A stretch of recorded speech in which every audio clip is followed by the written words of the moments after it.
31 अक्टूबर को मौलाना फजलुर रहमान का आज़ादी मार्च होने जा रहा है, तो दूसरी जानब रीनाला हुर्द के मरकजी रहनुमा पाकिस्तान तहरीक इंसाफ साबिक MNA सैयद गुलजार सब्तैन ने इस आज़ादी मार्च को फसादी मार्च करार दे दिया।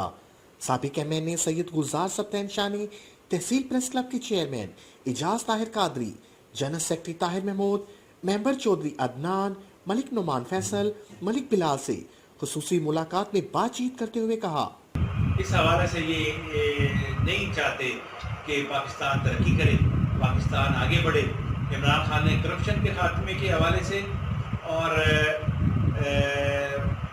मुल्क को आगे ले जाने के हवाले से जो इक़दाम किए हैं वो बेहतरीन है। इंशाअल्लाह इमरान खान इसी तरह मेहनत और कोशिश करते रहे तो पाकिस्तान अपनी मंजिल तक जरूर पहुँचे।